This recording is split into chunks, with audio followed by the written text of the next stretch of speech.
É isso aí, queridos. Bom dia. Começando mais uma semana, mais um ciclo de vida está se renovando na sua vida. E nessa manhã nós podemos com toda certeza dizer: Ebenezer, até aqui tem nos ajudado o Senhor. E é esse Deus glorioso que agora nós estaremos falando a Ele. Eu aqui no nosso estúdio, você onde estiver nesse momento, você pode usar a sua fé como uma ferramenta que te aproxima de Deus. Então vamos estar orando, e você que nos acompanha através da nossa rádio Conexão Viva, você agora também passa a nos acompanhar através da nossa rede social Facebook e logo em seguida o canal Conectado ao Sagrado pelo YouTube. Senhor Deus Santo, vivo, poderoso, Deus Criador dos céus e da terra, Deus, muito obrigado, Pai. Ao Senhor toda a honra, toda a glória e todo o louvor. Eu quero te agradecer pelo descanso da noite, te agradecer por mais um dia de vida, te agradecer pela vida que temos, pelo ar que respiramos, pela família que temos, ó Deus, pelo alimento sobre a mesa. E dizer que somos gratos em tudo ao Senhor. Ó Deus, obrigado pelo sacrifício que o teu Filho amado Jesus fez por cada um de nós. Ó Deus, obrigado pela sua misericórdia, que é a causa de nós não sermos consumidos, e ela renova-se a cada manhã. Em suas mãos, ó Deus, em nome de Jesus, eu coloco a minha vida, a vida da minha família, dos meus parentes, meus amigos, a vida de todos aqueles que estarão nos acompanhando nesta manhã. Eu coloco a todos em suas mãos como criatura nas mãos do Criador.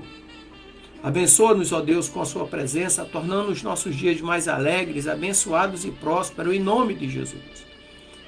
Que neste dia seja repreendido do nosso meio todo espírito de enfermidade, todo espírito de vingança, de vício, de prostituição, de inveja, de mágoa, de rancor, de ódio, e que verdadeiramente o seu Espírito Santo tome lugar em nossas vidas, nos consolando, nos confortando, nos alicerçando e nos direcionando.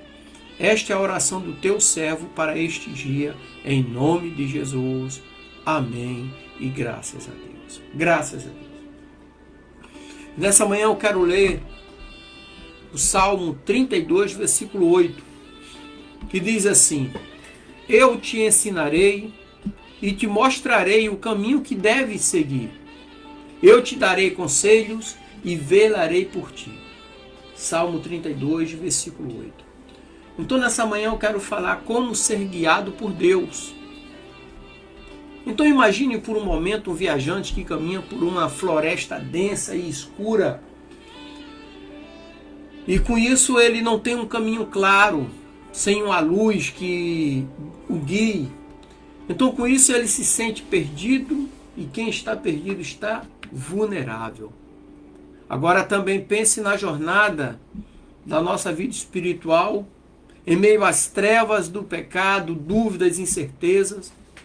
E aí nós temos a oportunidade de buscarmos uma luz, um guia confiável que nos conduza ao propósito de Deus. Aí vem a boa notícia. Qual é a boa notícia? A boa notícia é que Deus, em sua misericórdia, infinita misericórdia, nos oferece exatamente isso. Deus nos oferece a sua orientação. Então hoje nós vamos explorar o que podemos aprender com a palavra para sermos guiados por Deus. E vamos nos fundamentar exatamente aqui nesse Salmo 38, versículo 2. O Salmo 32 é uma composição de Davi. Davi é uma das figuras mais marcantes do Antigo Testamento, e que foi escrito provavelmente após o seu arrependimento por causa do pecado com Batseba. Então este salmo expressa a alegria do perdão e a relação íntima de Davi com Deus. E o interessante é que na cultura hebraica os salmos eram cânticos de louvor, de oração e expressão emocional. E muitas das vezes utilizados em momentos de adoração coletiva ou adoração individual, pessoal. Então Davi, como rei e homem segundo o coração de Deus, ele conhecia a importância de buscar a orientação divina para a sua liderança, para a sua vida pessoal. Então o tema do Guia de Deus reflete uma compreensão profunda da dependência do povo de Israel na direção do Senhor. Deus que era o pastor do seu povo. Jesus é o nosso pastor, o verdadeiro pastor. Ele diz, eu sou o pastor das ovelhas. No cerne do Salmo ali, nós encontramos uma verdade que é fundamental. Qual é a verdade? É que Deus deseja guiar seus filhos, como um pai guia seus filhos. Então a orientação divina não é uma opção, mas é uma necessidade para quem quer viver uma vida plena e conforme a vontade do próprio Deus. Então a teologia bíblica revela que Deus é um Deus de relacionamento e um Deus de direcionamento, Deus que dá direção. Então esse Deus não nos abandona às nossas próprias forças, mas promete nos ensinar, mostrar o caminho e velar por cada um de nós. Então isso revela a fidelidade de Deus, que não só nos chama, mas também nos acompanha na jornada.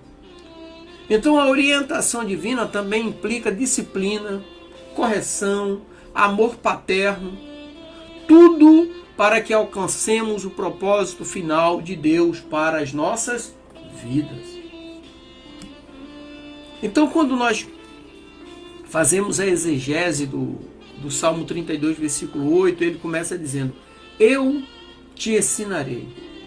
A palavra aqui para ensinar, o verbo hebraico aqui é lamad.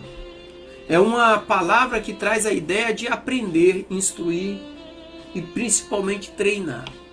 Então aqui Deus apresenta-se como o mestre que ensina seus discípulos, assim como Jesus o fez, indicando uma ação intencional de orientação. Qual era a intenção de Jesus? Preparar seus discípulos para o maior projeto da humanidade, apresentar o reino de Deus. E no Salmo continua dizendo, e te mostrarei o caminho. O verbo aqui, ra'ar, significa ver, mostrar, revelar. Então Deus revelou o caminho à humanidade. Jesus diz, eu sou o caminho. Deus revelou Jesus, o caminho que leva o povo diretamente ao próprio Deus. Então Deus não apenas ensina teoricamente, mas ele revela o caminho específico a seguir. É um percurso pessoal único. E o Salmo continua dizendo, e que deves seguir.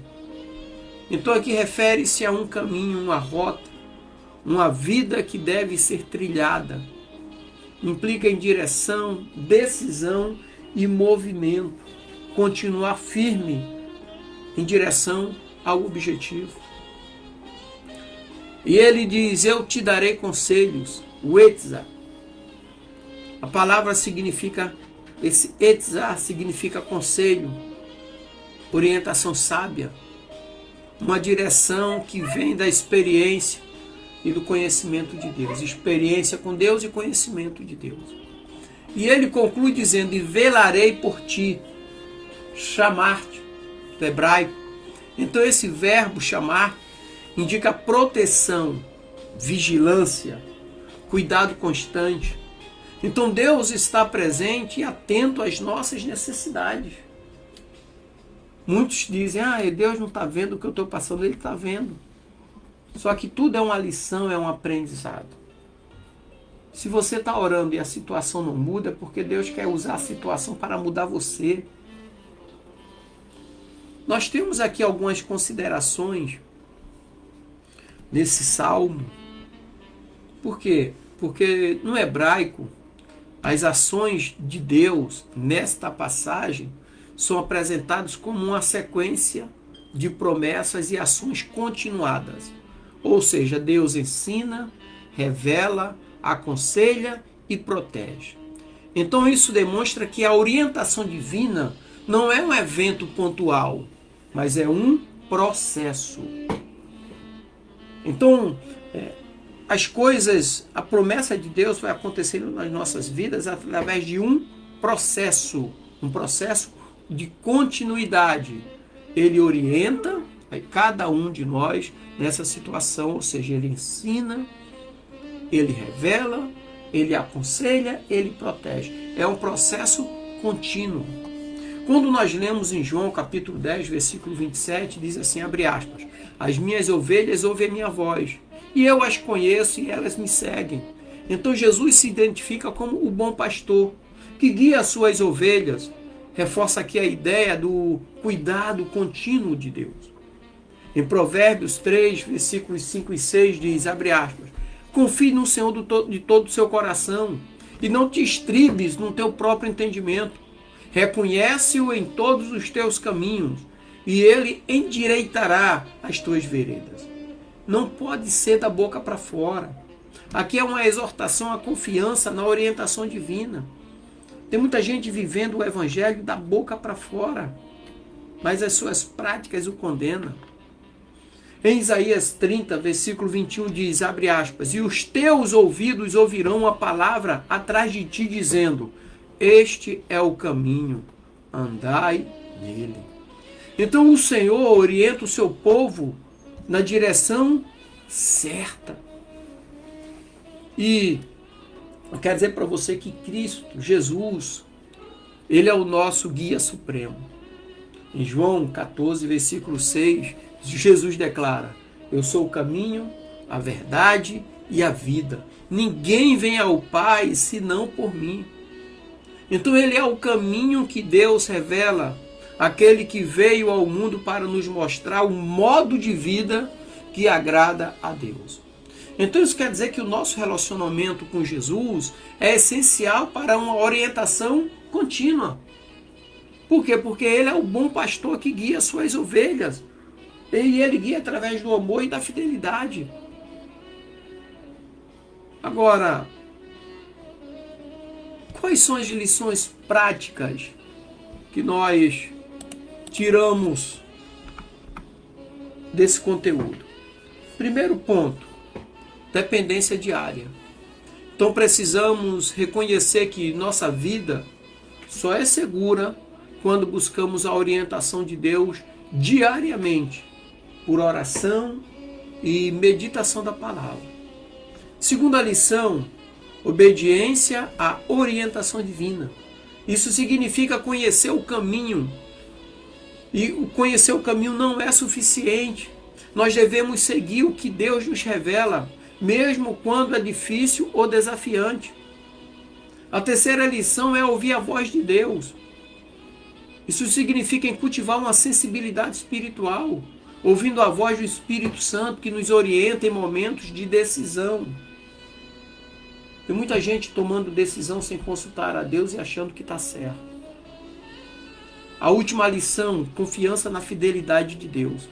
A certeza de que Deus nos ensinará, revelará o caminho e velará por nós. E isso nos dá segurança para avançarmos. Então eu quero concluir aqui nessa manhã dizendo, queridos, que a nossa jornada nessa vida deve ser uma caminhada com Deus. Por quê? Porque Deus promete ser nosso guia, nos ensinar, mostrar o caminho e Ele velará por nós. Mas essa orientação só é capaz e eficaz se estivermos dispostos a ouvir, confiar e obedecer. Então esse é o papel do servo de Deus. Ouvir Deus, confiar em Deus e obedecer a Deus. Amém? Que o Senhor te abençoe e te dê uma semana alegre, abençoada e próspera, em nome de Jesus. Graça e paz.